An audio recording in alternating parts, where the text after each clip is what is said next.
9월 6일 이주민 센터인 네일 아이아 하우스의 개소식이 있었습니다. 아브라함, 이삭, 야곱의 첫 글자를 연결한 이름이 아이아 하우스에서 한국어 교실, 어린이 동화 교실, 나는 선교사 다문화 사역을 통해 하나님의 언약 백성들이 길러지고 파송되는 사역들이 이루어지길 소망합니다. 2025년 하반기 예친 모임이 예친 컨퍼런스를 시작으로 출발했습니다. 9월 7일 총신대 교수이신 최현범 목사님을 모시고 살아있는 공동체 신앙이라는 설교로 진행된 예친 컨퍼런스를 통해 예친의 중요성을 깨닫고 소그룹이 활발히 진행되는 건강한 교회로서의 정체성을 다시 확인해 본 시간이었습니다. 새롭게 세워진 신인 순장님들 축복합니다. 9월 13일 대구 노회 주일학교 연합회 찬양 경연대회가 본 교회에서 개최되었습니다. 찬양축제 같은 대회 시간에 목소리와 몸으로 하나님을 찬양하는 다음 세대의 대견한 모습을 발견하는 귀한 시간이었습니다. 참여하고 수상한 모든 학생들 축하합니다.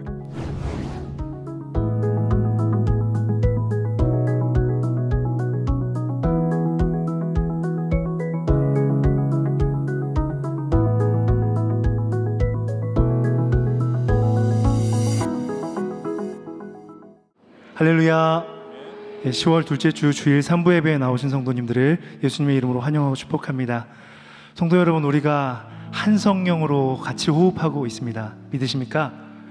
거룩하신 성삼위 하나님께서 우리를 오늘도 이 예배의 초소로 불러주셨는데요, 같은 성령으로 호흡하면서 오늘도 우리가 믿음의 눈을 떠서 하늘 양식을 먹고 있다, 또 거룩한 보혈의 능력으로 새 생명을 힘입고 있다라는 것을 새롭게 하나님 앞에 고백하며 나아가는 예배가 되기를 소망합니다.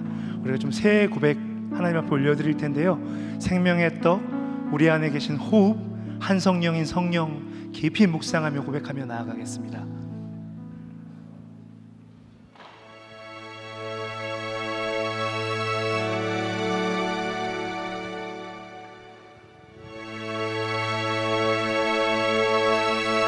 주님은 내 호흡, 주님은 내 호흡, 주님은 내 호흡, 내 안에 성령 살아 계셔.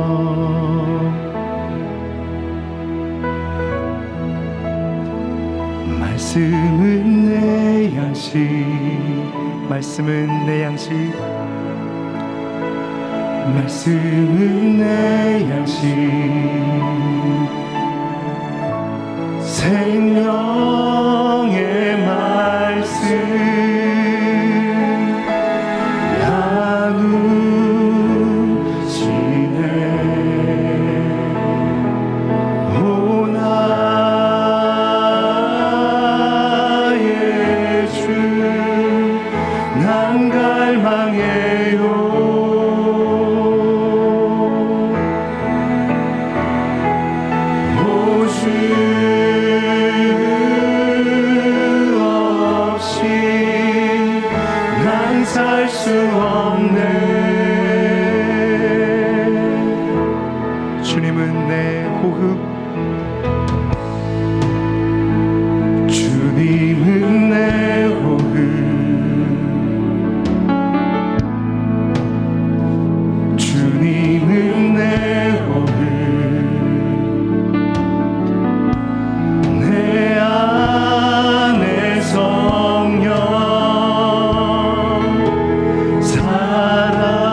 하늘 생명, 하늘 호흡으로 하나님의 나라를 구하며 하나님 앞에 기도하며 나아가십시다. 거룩하신 주님, 우리에게 위의 것을 구할 수 있는 마음 주시고 같은 성령으로 연합하게 하셔서 하나님의 나라 본된 교회에 이루게 하신 것 감사합니다. 우리에게 하늘 생명을 주셨습니다. 그리스도의 살과 피에 매 예배 때마다 참여할 수 있는 신비와 은혜를 갖게 주셨습니다. 오 나의 주님,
죄를 씻으며 보혈의 죄를 씻으면 정하게 돼. 영원아 의지하며 고백할지라 정하게 되겠네. 정하게 되겠네. 정하게 되겠네.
영광과 존귀의 박수 올려드립니다.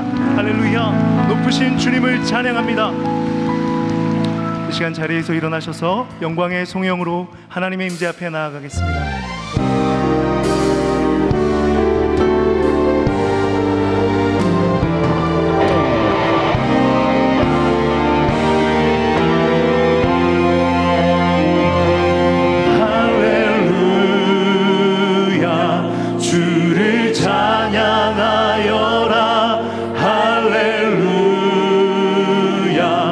자유케 하셨도다. 죄의 저주께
십자가 선포합니다. 주의 십자가 내게 말하네.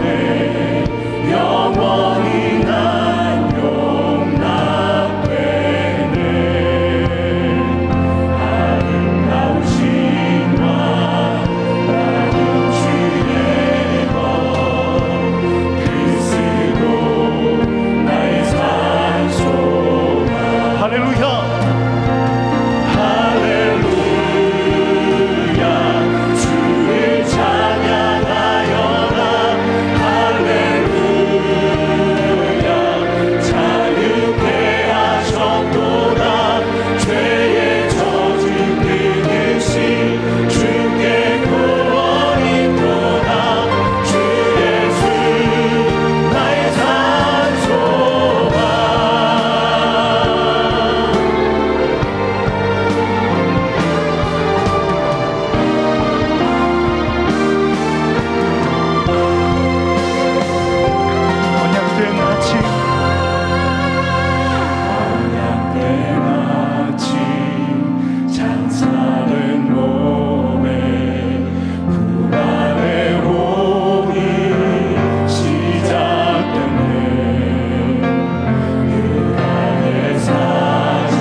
하나님은 영이시니 예배하는 자가 영과 진리로 예배할지니라. 아멘.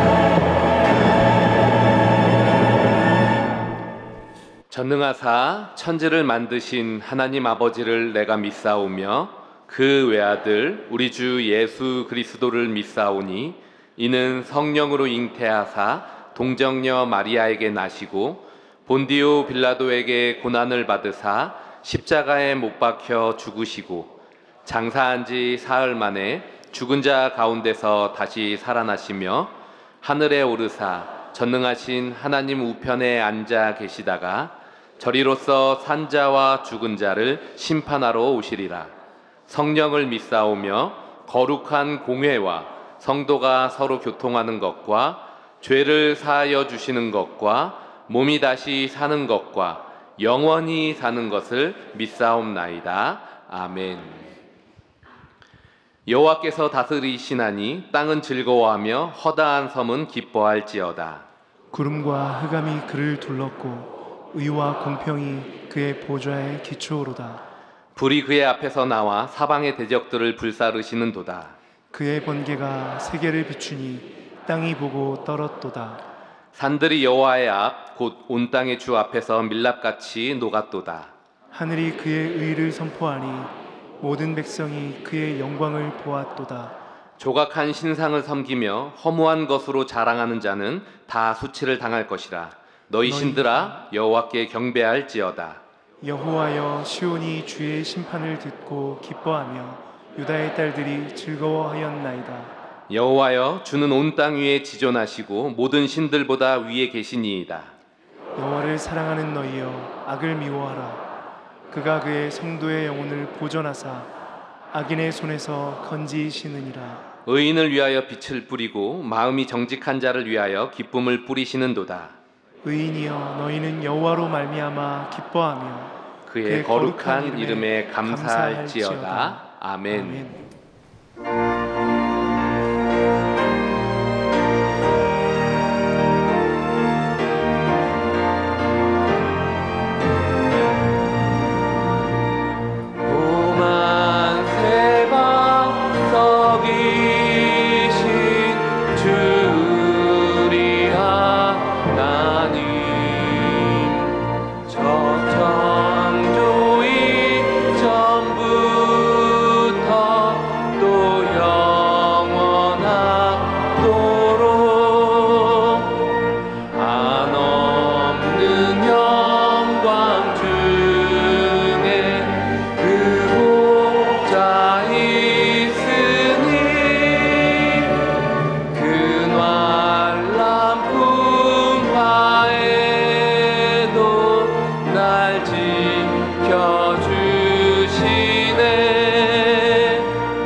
전능하신 하나님 아버지, 저희를 주의 은혜 가운데 지켜주시고 거룩한 주일 주님의 전으로 불러주셔서 은혜로운 예배를 허락하시니 감사를 드립니다. 추석 명절 동안 저희 각 가정들을 돌아보시고 멀리 있는 가족들 함께하여 서로의 마음을 위로하며 회복하는 시간을 주셔서 감사합니다. 그러나 한편으론 명절을 지내며 우리의 기억 속에 묻어든 말 못하는 아픔과 상처로 현재의 기쁨을 온전히 누리지 못함도 있었음을 주님 고백합니다. 주님, 저희들을 불쌍히 여겨 주시옵소서. 명절이 과거의 상실을 되새기는 시간이 아니라 치유와 회복을 되찾는 풍요로운 은혜의 시간이 될 수 있도록 주님 인도하여 주시옵소서. 주님, 이 시간 저에게 은혜를 주시길 원합니다. 그리움과 외로움, 경제적 어려움, 관계의 갈등 속에 지친 저희들이 주님의 품 안에서 새 힘을 얻게 하여 주시옵소서. 성령님, 이제 다시 일상의 자리로 돌아온 저희들을 붙들어 주시고 흩어진 마음을 하나로 모아 주님께 집중하게 하여 주시옵소서. 우리의 생각과 말과 행실이 걸림돌이 되지 않게 하시고 모두 주님의 뜻을 따르며 서로를 이해하고 섬기며 주님의 사랑으로 회복시키기는 귀한 시간들 되게 하여 주시옵소서. 주님, 내일 교회를 축복하여 주시옵소서. 그리스도의 사랑으로 뜨겁게 하나 되게 하시고 복음 안에서 서로의 다름을 존중하고 연약함을 감싸주는 사랑의 공동체가 되게 하소서. 세상에 줄 수 없는 평안과 위로가 이곳에 넘치고 상한 영혼들이 참된 쉼을 얻는 영적인 안식처가 되게 성령님 축복하여 주시옵소서. 하나님, 말씀과 은혜로 성장케 하신 내일교회가 하나님의 뜻에 따라 복음이 만들어가는 새로운 교회로 거듭나는 은혜를 허락하여 주시고 주님의 위대한 구원의 역사에 동참하게 하시며 오직 주님의 부르심과 복음의 능력 위에 든든히 세워지게 하여 주시옵소서. 주의 몸된 교회가 기도와 말씀의 능력에 힘입어 주의 나라가 확장되는 은혜를 주시옵소서. 모든 교회 사역과 섬김에 복음이 세워지고 하나님의 뜻을 신뢰하고 순종하며 믿음과 예배로 복종과 섬김으로 하나님의 뜻에 따라 새롭게 사용되는 은혜를 허락하여 주시옵소서.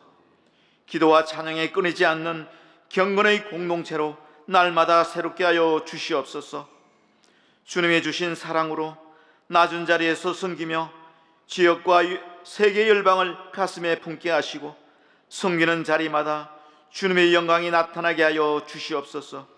우리에게 허락하신 섬김 위에 은혜 주시고 예수님의 사랑으로 주신 사명을 잘 감당할 능력과 지혜를 허락하여 주시옵소서. 주님, 오늘도 말씀을 전하시는 목사님께 성령의 권능을 덧입히시어 주의 음성이 선포될 때 저희 심령이 새로워지게 하시고 삶의 자리가 예배의 열무로 가득 차게 하여 주시옵소서. 이 예배를 통하여 주님만의 영광 받으시며 저희 모두가 하나님의 은혜 안에서 위로와 소망을 얻게 하여 주시옵소서. 예배를 도우는 모든 성경과 헌신의 자리를 주님 축복하시고 찬양대의 찬양을 주님 기쁘게 받아주시고 하나님께 영광이 되게 하여 주시옵소서. 감사하며 이 모든 말씀을 우리를 사랑하시는 예수 그리스도의 이름으로 기도드립니다. 아멘.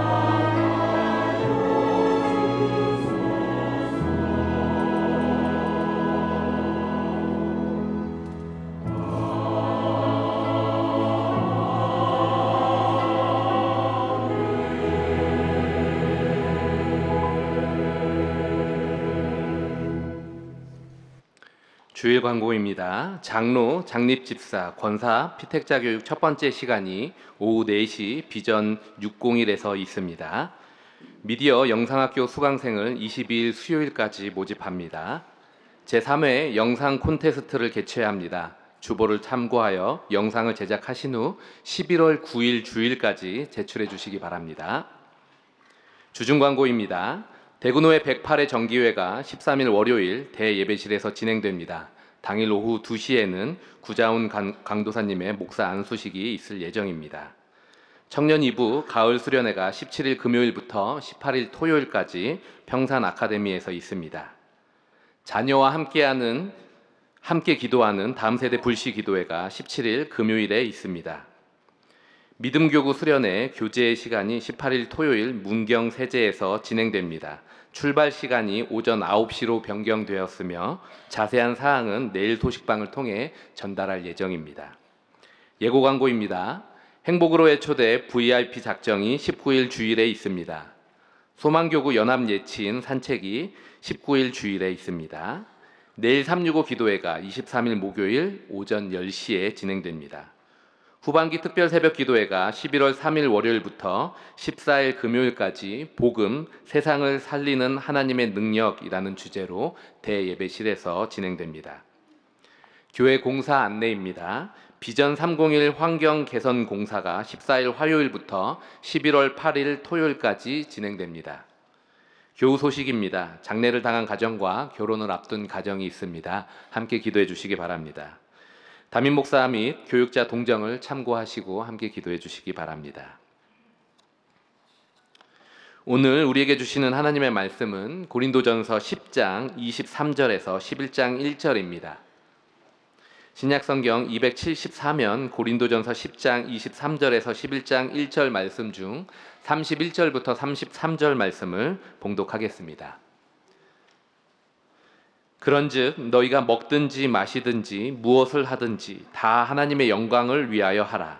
유대인에게나 헬라인에게나 하나님의 교회에나 거치는 자가 되지 말고 나와 같이 모든 일에 모든 사람을 기쁘게 하여 자신의 유익을 구하지 아니하고 많은 사람의 유익을 구하여 그들로 구원을 받게 하라. 아멘.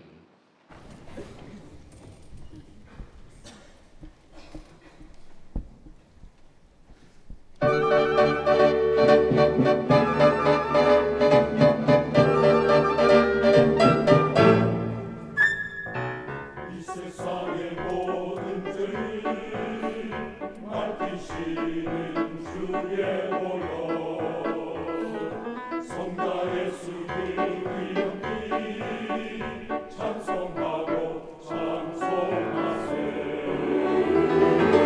주님 앞을 걸리구나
우리 귀한 찬양 감사합니다. 네, 우리 앞뒤 좌우로 한번 보시고 사랑합니다, 축복합니다 한번 같이 인사 나누겠습니다. 예, 이제 추석 명절도 이렇게 다 마쳤고 이제 다시 좀 공부도 하고 이제 저희들이 그래서 오늘 그 고린도전서 이제 10장 23절부터 말씀을 나누게 되는데 이제 주보 사면을 여러분들이 한번 보시면 좋겠습니다. 그 8장부터 우리 10장까지는 이제 사도 바울께서 우상 제물의 문제에 대해서 이렇게 교훈을 하셨습니다.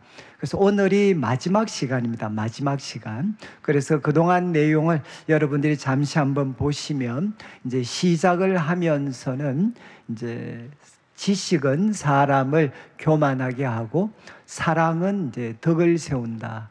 그래서 언제나 그 지식은 사랑의 통제를 받아야 된다. 이렇게 바울이 교훈을 했습니다.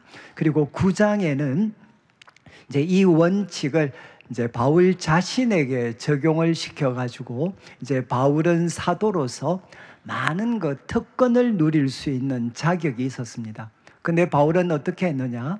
이제 다른 사람들에게 장애가 되지 않기 위해서 또 복음에 장애물이 되지 않기 위해서 이제 그 특권들을 다 포기를 하게 됩니다. 그리고 또 바울은 나아가서 모든 사람의 종이 되는 그런 삶을 그가 살았다라고 고백을 합니다. 그래서 9장에는 사도 바울의 그 포기죠, 포기. 이제 그의 모든 특권들도 포기하고 또 모든 사람을 얻기 위해서 모두의 종이 되는 삶을 살았다.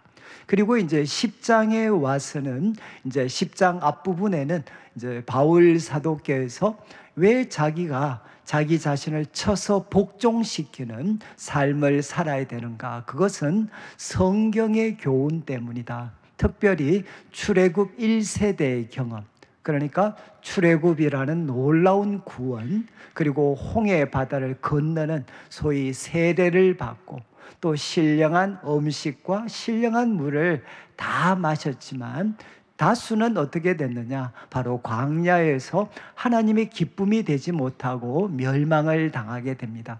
이 성경의 이야기가 오늘을 사는 우리들에게 생생한 본보기가 된다, 교훈이 된다. 그래서 우리는 구원을 받은 하나님의 백성으로 악을 절교하는 자가 되어서는 안 되고, 무엇보다 우상 숭배 그리고 음행, 주를 시험하는 것, 원망하는 것 해서는 안 된다. 이렇게 바울이 교훈을 했습니다. 그리고 10장 14절부터 이제 바울은 결론적인 교훈을 주는데, 먼저 이제 이방 신전에서 이방 우상에게 제사를 드리고 그 제물을 먹는 것에 대해서 바울이 교훈을 합니다. 이것은 무엇인고 하면 우상 숭배하는 일이기 때문에 단호하게 피해야 된다. 그런데 먼저 꼭 이 배경을 기억하셔야 됩니다. 무대가 어딘고 하면 이방 신전입니다. 이방 신전. 이방 신전에서 그 우상들에게 제사를 드리고 그 제사의 떡과 고기를 함께 먹는 것, 이것은 뭔고 하면 마치 주의 만찬에서 주님의 그 포도주와 그 떡을 먹는 것, 그것은 무엇입니까? 우리 주님과 코이노니아가 이루어지는 것이다. 그것처럼 바로 우상 제사, 그 제사의 상황에서 떡과 그리고 고기를 먹는 것은 뭔고 하면 우상은 없다 하더라도 배후에 있는 귀신과 코이노니아, 귀신과 교통하는 순간이다. 그래서 그 우상 숭배하는 것을 단호하게 피해야 된다라고 교훈을 했습니다. 이제 오늘 말씀은 마지막 부분이 되는데, 우리 강의안을 한번 보시면 오늘 말씀은 크게 세 부분으로 나누어지게 됩니다. 23절과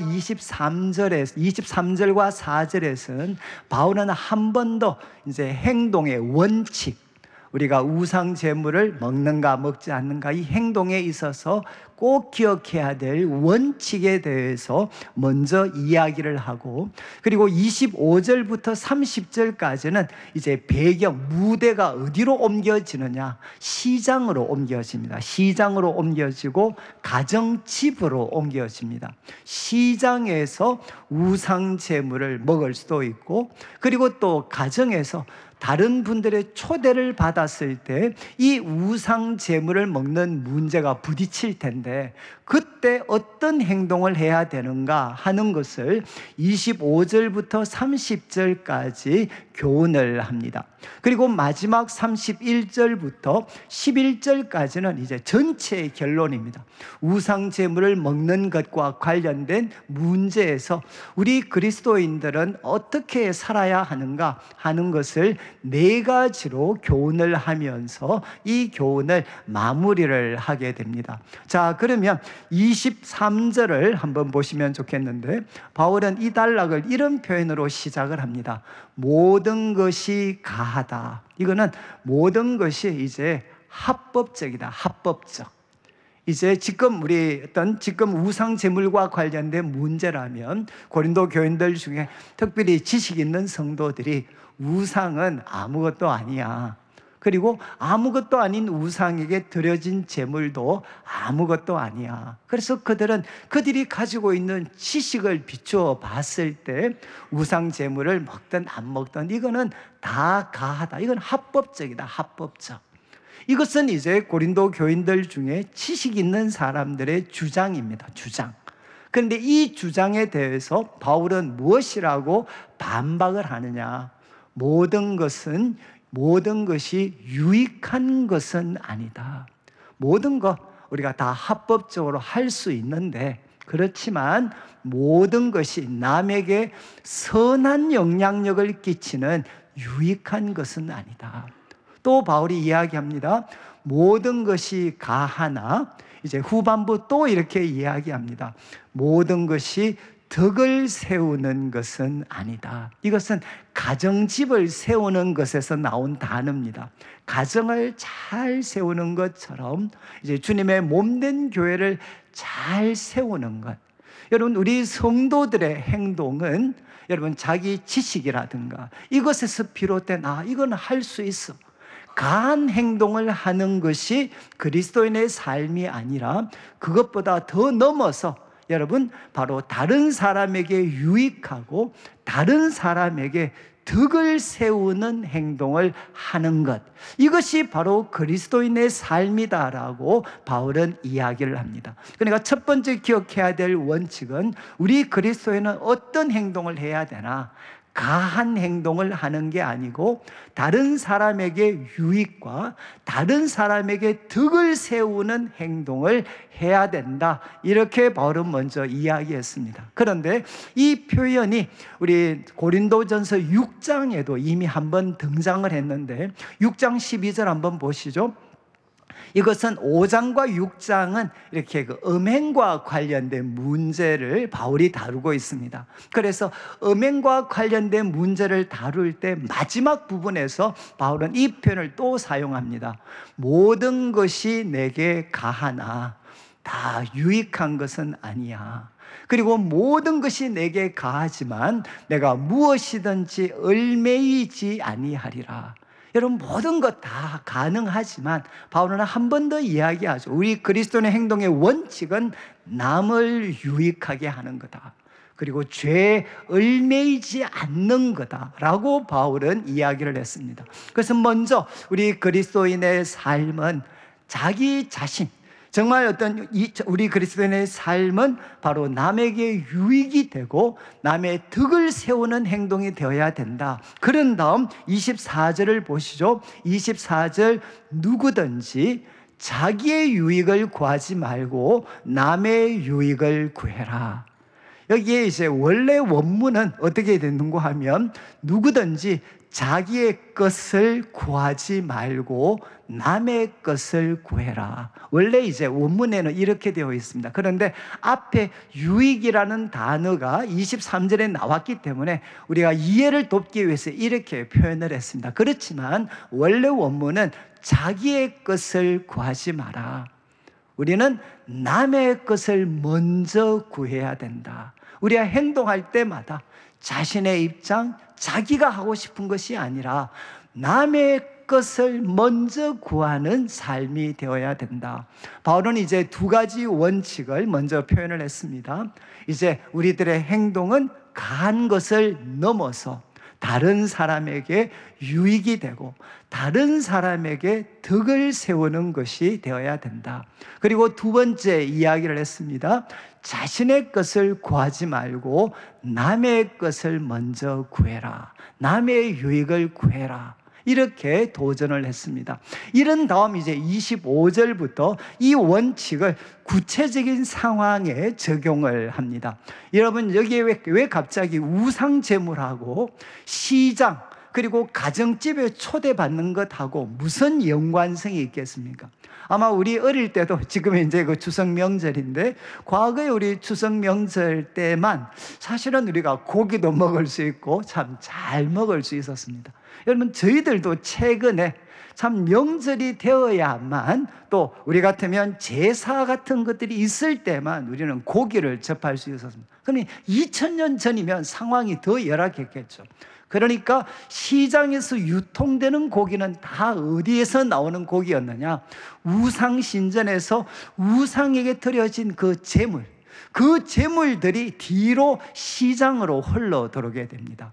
그리고 이 시장에 흘러 들어온 이 고기는 이제 그것을 판매하는 사람들을 통해서 가정집으로 흘러 들어오게 되는 거죠. 그래서 오늘 말씀에 신전에서 흘러 들어온 고기가, 신전에서 나왔던 고기가 시장에 갔고, 이 시장에서 고기를 구입해서 손님을 대접하는 분위기가, 상황이 오늘 본문의 상황입니다. 자, 그래서 25절을 보시면 바울이 이렇게 이야기합니다. 무릇 시장에서 파는 것, 시장에서 지금 고기를 팝니다. 팔 때 이것은 어떻게 해야 되나? 양심을 위하여 묻지 말고 먹어라. 이 말은 무슨 뜻인가 하면, 양심에서 야, 이거 우상에게 드려진 고기일까 아닐까 이렇게 자꾸 꼬치꼬치 따지지 말고 그냥 자유롭게 먹어라. 시장입니다. 시장에서는 야, 자유롭게 그냥 먹어라. 그리고 26절에 이유를 제시합니다. 26절, 왜냐하면 땅과 거기 충만한 것은 주의 것이기 때문이다. 땅과 거기 충만한 것은 다 주님의 것이니까 감사하는 마음으로 먹을 수가 있다는 겁니다. 지금 제가 그 준비한 강의 안에 이런 표현을 제가 한번 썼는데, 시장에서 파는 것 다음에 이유가 있고 제일 마지막에 이제 이런 표현을 제가 기록을 했습니다. 이거는 바울의 입장입니다. 지금 이 고린도 전서를 통해서 봤을 때 바울의 입장은 뭔가 하면, 우상 음식은 우상 숭배적 맥락 밖에서는 위험하지 않고 그 음식은 허용된다. 이게 바울이 이 본문을 통해서 나타난 입장입니다. 그러니까 지금 이제 우상에게 드려졌던 이 음식이 바로 우상에게 제사하는 그 우상 숭배의 맥락에서라면 그것은 귀신과 코이노니아가 이루어질 수 있는 위험한 것이지만, 우상 숭배의 맥락을 완전히 벗어나서 시장과 우리 일상생활 가정집에서 이 고기가 등장할 때는 어떻게 되느냐? 위험하지 않고 그 음식은 허용이 된다는 겁니다. 자, 이게 바울의 입장입니다. 그런데 이 말씀은 어디서 나온 말씀이냐? 시편 24편 1절에서 인용한 말씀. 이건 바울 개인의 생각이 아니라 시편 24편에 다윗의 시인데 잘 보시죠. 1절 말씀에 땅과 거기에 충만한 것, 세계와 그 가운데 사는 자들은 다 여호와의 것이로다. 요즘 우리 기독교에도 생태학에 대해서 관심이 많은데, 이 생태학에서 굉장히 중요한 구절입니다. 여러분, 이제 세계와 그 가운데 사는 사람들만 다 여호와의 것이 아니라 땅과 거기에 충만한 것들도 바로 다 창조주 하나님의 것이다. 그래서 이 말씀에 근거해서 바울은 이야기하죠. 바로 우상에게 설령 드려졌던 재물이라 할지라도 시장에서 판매되는 것은 양심에 의심하지 말고 기꺼이 먹어라. 이렇게 바울은 이야기합니다. 그리고 이어지는 27절을 보시면 27절 이제는 또 가정집으로 옮겨져 갑니다. 자, 이제 시장에서 고기를 구입을 했습니다. 고기를 구입해서 누구를 대접하는가 하면 이제 손님을 대접하는 거죠. 그런데 대접하는 이 손님이 불신자입니다. 불신자. 이제 불신자가 믿는 성도를 좋은 뜻에서 자기 가정집에 초대를 해서 이제 고기를 내놓으면서 대접을 합니다. 그러면 우리 그리스도인들은 어떻게 해야 되나? 우리 후반부에 똑같은 표현이 나와 있죠. 바로 차려놓은 것은 무엇이든지 양심을 위하여 묻지 말고 먹어라. 양심에 꼬치꼬치 의심하고 질문하면서 주저하지 말고 그냥 기쁘게 담담하게 먹어라. 이렇게 바울은 도전을 합니다. 자, 그런데 28절을 보시면 이제 재밌는 표현이 나오는데 이렇게 자유롭게 먹고 있는데 그 식사 자리에 있는 분이 아마 좀 믿음을 가지신 분인데 이분은 어떤 생각을 했느냐? 이거 우상 제물에게 드려진 음식은 우리 그리스도인들이 안 먹는 것으로 알고 있는데 이거 혹시 모르고 먹는 거 아니야? 이런 좋은 뜻에서 그 중에 한 사람이 이거 우상 제물에게 드려진 거야. 이렇게 한 사람이 이야기를 합니다. 이야기를 하면 바울은 이렇게 대답을 합니다. 이런 상황이라면 알게 한 사람과 그 양심을 위하여 먹지 마라. 그것을 알게 해준 사람, 그리고 그 사람의 양심을 위해서 먹지 마라. 이렇게 바울이 이야기합니다. 그리고 29절을 보시죠. 29절에 여러분 이 양심 왜 먹지 마라 그랬는데 이 양심이 누구 것인지를 바울은 정확하게 밝힙니다. 내가 말한 양심은 너희 것이 아니고 너희들에게 알게 한 사람의 양심, 그 양심을 위해서 먹지 마라. 이렇게 바울이 표현을 합니다. 자, 지금까지 이렇게 시장 그리고 또 가정집에서 초대받았을 때 어떻게 해야 되나 이제 바울의 가르침을 들으시면서 마음에 좀 이렇게 감동이 되시나요? 아니면 짜증이 확 나십니까? 도대체 지금 어떻게 하라는 거예요 도대체? 아니 자유롭게 먹으라고 하다가 근데 또 한 사람이 이거 우상 제물에게 드려진 거야 그러면 야 먹지 마. 그 사람의 양심을 위해서 먹지 마. 조금 짜증나지 않나요? 뒤에 나오는 이제 29절 후반부와 30절에 나오는 표현은 분명히 나라는 표현 1인칭을 사용을 합니다. 1인칭을 사용하는데 이 두 가지 질문은 바울 자신의 생각이 아니라 이건 학자들이 다 동의를 합니다. 바울 자신의 생각이 아니라 지금 바울이 이렇게 가르쳤을 때 성도들, 고린도의 성도들이 보일 수 있는 반응, 보일 수 있는 질문을 바울이 두 가지 이렇게 제시를 합니다. 야, 내가 이렇게 가르치면 너희는 이런 질문을 던질 거야. 너희 마음은 이럴 거야. 그래서 두 가지 질문을 통해 바울의 가르침에 대해서 고린도 성도들이 보일 그 반응을 바울이 먼저 예시를 듭니다. 예시. 자, 29절 후반부에 이렇게 이야기합니다. 이렇게 하면 어찌하여 내 자유가 남의 양심 때문에 판단을 받고 제한되어야 돼? 이 질문 이해하시겠습니까? 아니 내가 지금 잘 먹고 있는데 갑자기 한 사람이 야 이거 제물에게 드린 거야. 그러면 바울은 이야기야 그거 먹지 말고 그것을 알게 한 사람 위해서 먹지 마. 이렇게 바울이 이야기하니까 아니 내 자유가 지금 다른 사람 양심 때문에 왜 내 자유가 제한받아야 돼? 내 자유는 그러면 어디 갔어? 라는 질문을 우리가 할 수 있다는 겁니다. 그리고 또 30절을 보시면 같은 말인데 조금 강조점이 다릅니다. 만일 내가 감사함으로 먹으면, 내가 감사함으로 참여하면 남이 나한테 비방을 하든 말든 내가 신경 쓸 게 뭐냐, 이런 어떤 질문들을 얼마든지 던질 수가 있다는 겁니다. 자, 이제 지금까지 내용, 이런 분위기 속에서 이제 31절부터 마지막 4개의 가르침이 주어지게 됩니다. 제가 이제 지금 한 30절까지 말씀을 좀 들으시면서 여러분들은 좀 어떻게 생각하실지 모르겠는데, 저는 이제 모태신앙으로 이렇게 태어났습니다. 태어났고, 그리고 저한테는 조금 있으면 나타날 하나님의 영광을 위해서 살아야 된다. 하나님의 영광을 위해서. 이거는 귀에 못이 박힐 정도로 저는 많이 들었습니다. 그리고 저는 이제 제가 물리학을 갈 때도 말도 안 되는 이야기지만 왜 물리학과를 가냐, 가서 뭐 할래? 그러면 저는 이제 내가 물리학과 가서 노벨상 같은 걸 한번 받아가지고 소감 물을 때 하나님께 영광을 드립니다, 이 한마디 하면 저는 바로 천국으로 올라갈 줄 알았어요. 그래서 저는 하나님의 영광은 귀에 못이 박히도록 들었어요. 그리고 우리 장로님, 요즘은 우리 장로님들이 그런 기도 안 드리는데, 제가 어렸을 때 우리 장로님들께서 대표 기도만 하시면 항상 했던 말, 하나님 우리 자녀들이 머리가 될지언정 꼬리가 되지 않도록 해주십시오. 진짜 이 기도도 귀에 딱 제가 붙을 정도야. 내가 결국은 하나님의 영광을 나타내는 삶이 되는 거는 어떤 방법이냐? 내가 머리가 돼야 돼.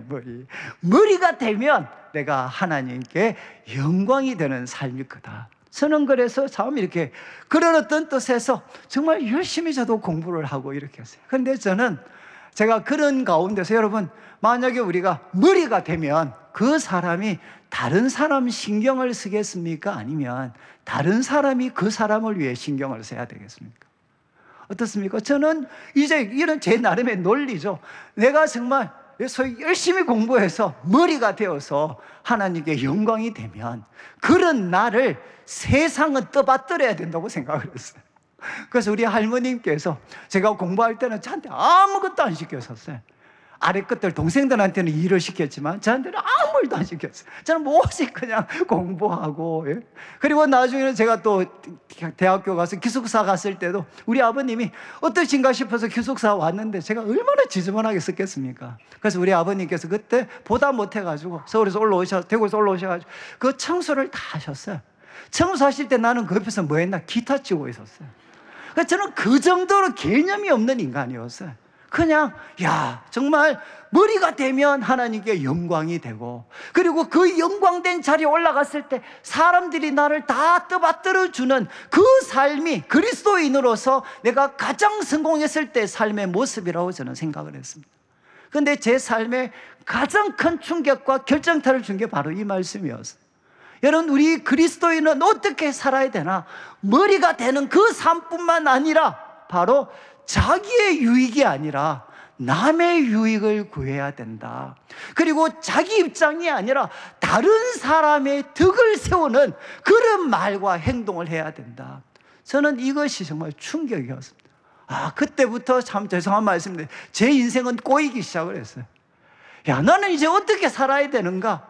내 자신을 위해서 사는 인생이 아니라, 내 자신이 머리가 되기 위해서 사는 인생이 아니라, 여러분, 다른 사람의 유익, 다른 사람에게 덕이 되는 말과 행동을 해야 된다. 정말 저에게는 가장 그리스도인으로서 가장 고통스러운 경험이었습니다. 지금 이제 바울이 우리들에게 이야기를 하고 있습니다. 여러분, 지금 그래서 나는 그 후로부터는 제 자신의 것을 내려놓으려고 참 저도 나름 노력을 했습니다. 같이 공동생활을 하면서 내가 다른 사람 입장 배려해주고, 그리고 내가 하고 싶은 말이 있어도 정말 상대방이 듣기 좋은, 상대방에게 유익이 되는, 또 상대방에게 덕이 되는 말과 행동을 하려고 막 나름대로 노력을 했어요. 근데 나중에는 그렇게 살다가 보니까 막 속에서 불이 막 올라오는 거죠. 아니, 내가 그래 살면 상대방도 반응하면 좋겠는데 상대방은 그걸 이용하는 것 같아. 섬기는 사람은 평생 섬기고, 교회에서도 대접받는 사람은 노상 대접받는 것 같고. 그래서 제가 이 질문을 갖게 됐어요. 하나님, 내 사유는 어디 있습니까 도대체? 내 삶은 도대체 어디 있습니까? 날마다 남한테 양보하고 남한테 뭔가 남의 덕 맞춰주고, 그러면 내 삶은 도대체 어디에 있습니까? 그리고 또 같은 질문이죠. 아니, 내가 내 자유를 갖고 사는데 왜 남들이 난리야? 여러분, 그런 이야기 할 수 있지 않습니까? 바울이 바로 우리에게 그런 상황을 설정을 하는 거죠. 그런 불만 가운데 있는 그리스도인들한테 지금 4가지 도전을 하고 있습니다. 저는 우리 그리스도인들, 우리 성도님들 이 4가지 말씀은 꼭 마음에 새기셔야 돼요. 우리 그리스도인은 어떻게 사는 사람인가? 31절 한번 보시죠. 31절, 그런즉 너희가 먹든지 마시든지 무엇을 하든지 다 하나님의 영광을 위해서 해라. 여러분, 앞에 질문에는 계속 무슨 단어가 나왔느냐? 나. 내 자유는 어디 있어? 그리고 내가 지금 하고 싶은 대로 하는데 왜 너희들이 난리야? 나. 우리가 살고 있는 이 시대, 아이죠, 아이. 우상이 되어 있는 아이, 나. 근데 바울은 이야기합니다. 먹든지 마시든지 나의 영광, 내가 하고 싶은 대로가 아니라 다 하나님의 영광을 위하여 해라. 이렇게 바울이 도전해요. 이거는 우리 개신교회 대전제죠. 여러분, 우리가 웨스트민스터 신앙고백서의 첫 번째 질문, 사람이 제일 되는 목적이 무엇입니까? 사람이 제일 되는 목적은 하나님을 영화롭게 하고 그리고 세세토록 그분을 즐거워하는 것이다. 여러분, 하나님의 영광, 이것은 우리 그리스도인의 삶의 대전제와 목적이죠, 목적. 그런데 하나님의 영광을 위해서 산다는 게 무엇이겠습니까? 첫 번째는 여러분, 가장 소박하게 하나님께 기쁨이 되게 행동을 해라.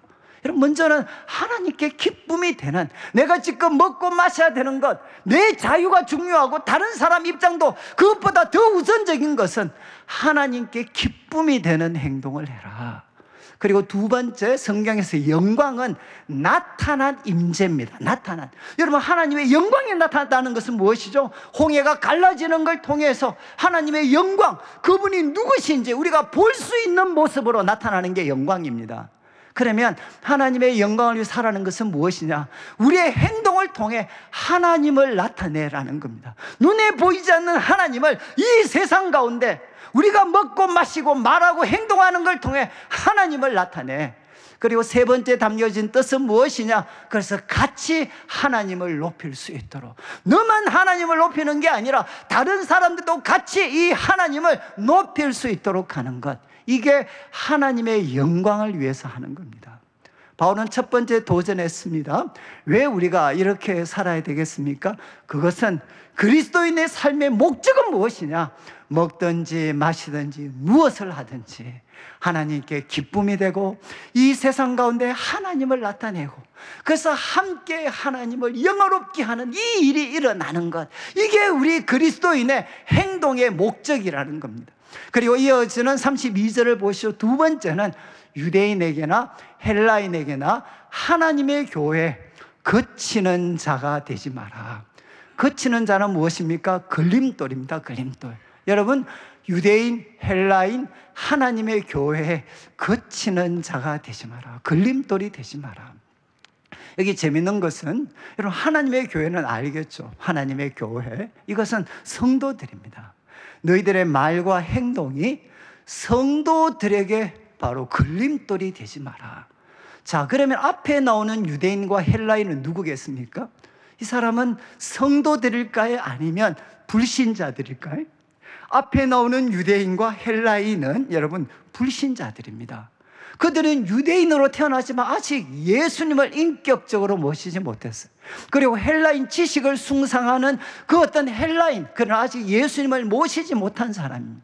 정말 충격적이지 않습니까? 성도들에게 여러분 걸림돌이 되지 마라. 이거는 충분히 이해할 수 있는데, 하나님을 알지 못하는 사람들에게까지 너희들의 말과 행동이 걸림돌이 되게 하지 마라. 이유는 무엇입니까? 앞으로 이들은 누구죠? 아직 믿고 있지 않지만 복음이 전해져야 되고 앞으로 예수님을 믿어야 될 사람들이기 때문에 여러분, 그들에게 너희의 삶이 걸림돌이 되지 않도록 해야 된다. 이렇게 바울은 교훈을 합니다. 제가 이제 오늘 이 말씀 때문에 한 가지 좀, 요즘 우리 교회가 특별히 우리 2부, 3부입니다. 2부, 3부가 이렇게 그 교회 좀 주차할 수 있는 공간은 이렇게 많이 제한되어 있고, 그런데 참 많은 차들이 이렇게 오가기 때문에 결국은 이제 저희 교회가 좀 빈번하게 접촉 사고들이 많이 생기게 됩니다. 특별히 이제 주차하고 또 차가 빠져나가는 과정에서 이제 접촉 사고들이 생기게 돼요. 이거는 제가 볼 때 피할 수가 없습니다. 아무리 조심을 해도 접촉사고는 생길 수밖에 없어요. 근데 그 다음에 이제 문제가 생기는 것이, 제가 이제 아파트에서 한번 저도 이제 저희 교회에서 준 이제 차를 한번 이렇게 누가 끌고 갔더라고요. 그래서 주차하는데 가니까, 그런데 이제 거기에 딱 쪽지가 붙어 있었어요. 참 죄송합니다. 그러면서 전화번호와 함께 연락을 주세요. 이렇게 돼 있더라고요. 그래서 저는 연락을 드려서 우리가 정말 이렇게 서로에게 참 부담이 되지 않게 잘 해결을 했던 적이 있었어요. 그런데 참 우리 교회에서 이렇게 접촉이라든가 때로는 차들이 빠져나가는 과정에서 서로 다른 차를 끌거나 이런 상황이 생기는데 연락처를 남기질 않아요. 연락처를.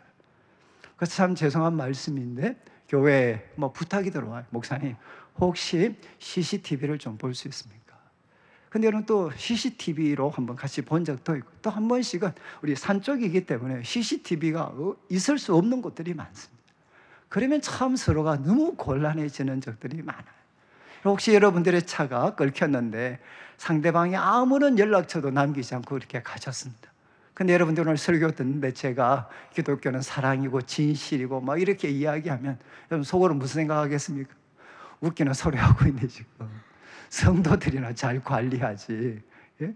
무슨 말도 안 되는 소리 하냐. 물론 여러분 다 저희들이 그런 상황들을 이해할 수 있겠지만, 참 저는 이제 우리 교회가 어느 순간부터 이 경제적인 문제와 좀 관련이 되면 참 이렇게 사람들이 자기 중심적이 되는 경우가 참 많습니다. 저는 이제 우리 교회가 앞으로 혹시라도 우리가 접촉이라든가 이런 거 생길 때 여러분들이 꼭 연락처를 좀 남겨두시면 좋겠어요. 근데 제가 웃으면서 이야기하면 왜 그럼 남겨야 됩니까? 이러면 제가 답을 합니다. 여러분 그래도 한번 우리가 부주에서 한 번씩 차를 끌거나 이래 되어서 손해를 좀 봐야 그 다음에 조심하지. 무사히 그냥 이렇게 얼렁뚱땅 넘어가면 나중에는 더 어려운 일들을 당할 수도 있어요. 그래서 저는 우리 교회가 이렇게 참 서로가 때로는 어떤 참 그런 부족한 거나 이런 거 있을 때 정말 진실하게 이야기하고, 그리고 또 서로가 이렇게 그런 부분을 잘 또 사랑으로 잘 처리해주고, 그래서 참 교회가 이렇게 주일날 오면 정말 우리들의 삶에서 경험할 수 있는 그런 불편한 일을 만나도 오히려 감동을 주는 방향으로 좀 이렇게 같이 해결할 수 있으면 정말 좋지 않을까 생각을 합니다. 제가 이 말씀을 드리는 것은 제가 왜 앞에 유대인, 헬라인, 하나님의 교회를 구분했느냐. 과거에는 우리 성도님들 중에 교회에서는 성도들을 천사같이 대하시는데 막상 삶의 현장에서 믿지 않는 사람들한테는 참 이렇게 불편하게 대하시는 그런 이야기들을 많이 들었어요. 저는 이제 우리 성도님들 가정에 가면 오랫동안 내일교회에 있었기 때문에 믿지 않는 가족들도 웬만하면 제가 다 압니다. 그러면 그분들이 저한테, 목사님, 가족들이 이렇게 말하지만 자기도 교회 가고 싶은 마음이 있을 때도 있지만 왜 아직도 못 가나? 과거에 믿는 사람들한테 받았던 상처, 믿는 사람들이 보여주었던 좀 불의하게 보였던 많은 행동들, 그것들이 머리에서 지워지지가 않기 때문에 자기가 참 가고 싶지만 그때마다 자꾸만 발걸음이 막힌다는 거죠. 여러분 지금 바울은 이야기했습니다. 우리는 성도들에게 걸림돌이 되지 않아야 되지만 아직 복음에 대해서 듣지 못했고 믿지 못하는 그런 앞으로 믿어야 될 사람들에게 우리가 여러분 정말 우리들의 말과 행동이 걸림돌이 아니라 주님께 나아갈 수 있는 디딤돌이 될 수 있도록 만들어줘야 된다는 거죠. 자, 이제 바울은 이야기했습니다. 32절에 걸림돌이 되지 마라. 그리고 33절을 보시면 앞부분에 이런 뜻입니다. 모든 일에 모든 사람을 기쁘게 하는 나처럼, 모든 일에 모든 사람을 기쁘게 하는 나처럼 너희들도 자기의 유익을 구하지 말고 많은 사람의 유익을 구해라. 그래서 그들로 구원을 받게 해라. 이렇게 바울이 이야기했습니다. 앞에 말은 걸림돌이 되지 않는 거라면 이제는 우리들의 말과 행동이 하나님 앞에 나아가는 디딤돌이 되게 해주는 거죠. 바울은 자신의 삶을 이렇게 표현했습니다. 모든 상황에서 모든 사람을 기쁘게 하는 삶, 이것을 자신의 삶이라고 소개하고 있습니다. 그것처럼 우리들도 자신의 유익이 아니라 다른 많은 사람들의 유익을 구해라. 이렇게 바울은 도전을 합니다. 저는 여러분, 우리 그리스도인들에게 저도 갈수록 느껴지는 것 같아요. 저도 많은 사역자들 또 아니면 많은 분들을 만나는데, 야, 정말 힘든 것이 자기 중심성에서 벗어나는 것. 자기 중심성에서 벗어나는 것. 이게 얼마나 어려운 일인가. 여러분, 특히 우리 그리스도인들은 어릴 때부터 모범 생활을 살았잖아요. 모범. 저도 우리 어릴 때 우리 어머니한테 귀에 정말 딱 찌들을 대로, 야, 예수 믿으니까 착하게 살아야 돼. 착하게 살아야 돼. 그러다 보니까 우리 기독교는 참 역설이죠. 우리는 죄인을 구원하신 예수님을 믿는 종교인데 어릴 때부터 착하게 살아야 돼. 착하게 살아야 돼. 착하게 살아야 돼. 그래서 우리 그리스도인들에게 무엇이냐? 믿지 않는 다른 사람들에 대해서 도덕적인 우월감을 가지고 있습니다. 특별히 교회 속에 저와 같은 목회자들, 직분을 맡으신 분들은 여러분, 예수님 믿지만 정말 이 어떤 자기 속에 남들보다는 낫다라는 이 어떤 소위 말해서 이런 어떤 우월감들이 참 삶 속에 많아요. 저는 제가 20대 서울에서 이렇게 좀 보내면서 하나님이 저한테 제일 제게 주신 큰 은혜가 뭔가 하면, 너는 죄인이야. 넌 절망적인 죄인이야. 저 다른 건 모르지만 저는 죄인인 것을 압니다. 그리고 죄인이기 때문에 제가 생각하는 것 중에 틀릴 수 있다는 것도 충분히 알고 있습니다. 그래서 저는 참 죄인인 것을 알기 때문에 다른 사람들이 꾸중을 하거나 이야기할 때 아프지만 그래도 받아들이고 제 자신을 조금이라도 고치려고 노력을 해요. 여러분, 참 저는 대구에 와서 우리 성도들을 대할 때 아직도 이 어떻게 보면 우월감이 있는 거예요. 도덕적인 우월감. 나 착한 사람이야. 나 남들보다 깨끗하게 살고 있어. 그러다 보니까 우리에게 무엇이 있느냐? 여러분, 다른 사람들에 대해서 배려하지 못하는, 내 생각을 내려놓지 못하는 그런 문제들이 발생할 수 있습니다. 바울은 우리에게 도전을 했습니다. 여러분, 바로 모든 상황에서 모든 사람 기쁘게 하는 것처럼 자기 자신이 아니라 많은 사람들의 유익을 구해라. 마지막 11장 1절을 보시죠. 여러분, 이렇게 살면 얼마나 가슴이 답답하겠습니까? 그런데 이렇게 바울이 살았던 이유가 무엇이냐? 내가 그리스도를 본받는 자가 된 것 같이 너희는 나를 본받는 자가 되라. 여러분, 이것이 바로 예수님을 본받는 삶이라는 것이죠. 예수님을 본받게 되면 예수님처럼 매 순간 하나님의 영광을 높이게 되고, 그리고 우리가 예수님을 본받다 보면 여러분, 자기 유익이 아니라 우리 주님은 언제나 다른 사람들의 유익을 구하셨습니다. 그래서 예수님을 우리가 알아가고 그리고 그분을 사랑하고 그분을 본받게 되면 어떻게 되나? 우리는 바울이 지금 도전한 것처럼 자기의 유익이 아니라 다른 사람의 유익, 다른 사람의 덕을 위해서 바로 살아가는 삶을 우리도 살게 된다는 거죠. 여러분, 그리스도를 본받는 삶의 결과물이 바로 이것이라는 거예요. 우리가 이렇게 살아가면서 바울은 도전합니다. 너희도 나를 본받는 자가 되라. 여러분, 만약에 오늘날 목회자들이 성도들을 보고 여러분, 주님을 본받으려고 노력하는 저를 여러분들도 좀 본받으십시오. 만약 이렇게 말할 수 있다면 얼마나 교회가 강력해질 수가 있겠습니까? 신앙이 앞선 분들이 내가 주님을 본받는 자가 된 것처럼 여러분, 저를 본받으십시오. 이렇게 이야기할 수 있는 교회, 이렇게 이야기할 수 있는 가정이 될 수 있다면 저는 여러분, 다시 한번 교회가, 한국 교회가 일어날 수 있다고 생각을 해요. 바울은 이야기합니다. 우리 그리스도인들은 어떻게 살아야 되나? 매 순간마다 먹든지 마시든지 무엇을 하든지 다 하나님의 영광을 위해서 하고, 그리고 두 번째, 여러분, 다른 사람들에게 걸림돌이 되지 마라. 저는 여러분 그런 표현을 합니다. 여러분, 자꾸 교회에서 흉기가 되시면 안 돼요. 흉기가 되시면 안 됩니다.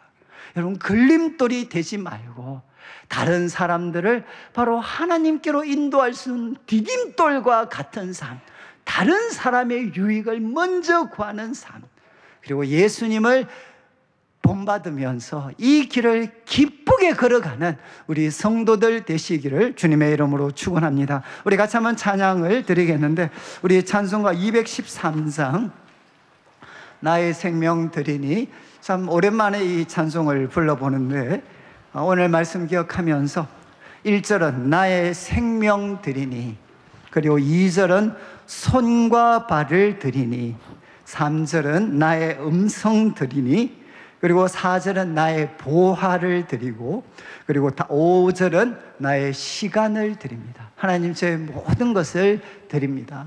하나님의 영광을 위해, 다른 사람들의 유익을 위해서 아낌없이 사용되어지게 해 주십시오. 우리 같이 한번 찬양을 드리겠습니다.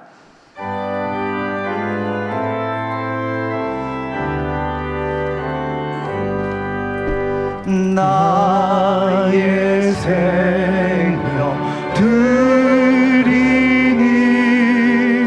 주여 받아주셔서 세상 살아갈 동안 찬송하게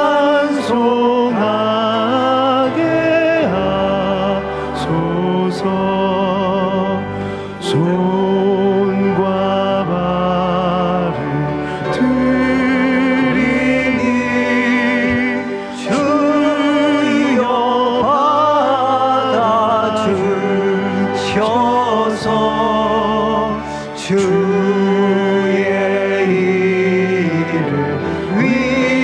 위하여 밀접하게 하소서. 나의 음성 드리니 주여 받아주셔서 주의 진리 말씀만 전파하게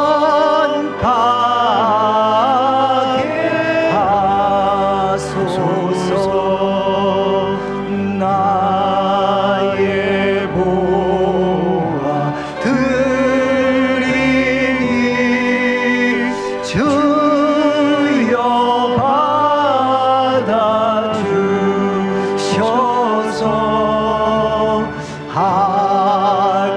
하늘나라 위하여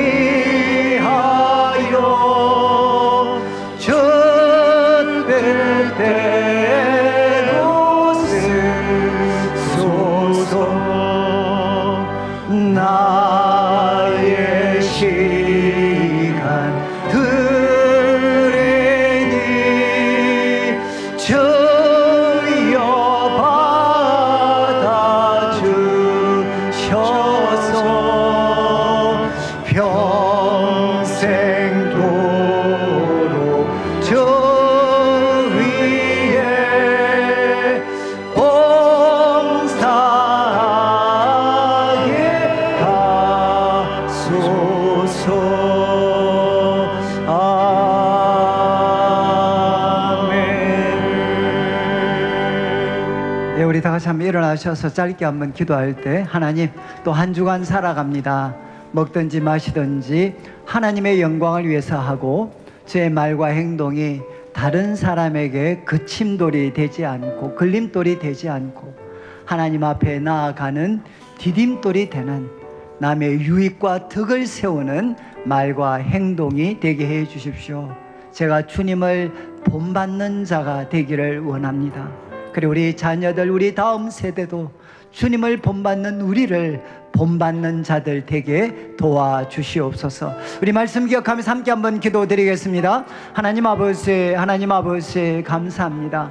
하나님, 우리가 한 주간 또 살아갈 때 먹든지 마시든지 무엇을 하든지 하나님의 영광을 위하여 할 수 있도록 도와주시고, 하나님 믿는 사람이나 아니면 또 믿지 않는 사람 누구에게도 우리들의 말과 행동이 걸림돌이 되지 않도록 하나님께서 붙잡아 주시옵소서. 그리고 주님 앞에 기도합니다. 하나님, 우리를 긍휼히 여겨 주셔서 하나님 아버지, 나 자신의 유익이 아니라 하나님 아버지, 많은 상황 속에 모든 사람을 기쁘게 하는 저희들의 삶이 될 수 있도록 도와주시고, 주님을 본받아가는 저희들의 삶 되게 하여 주시옵소서.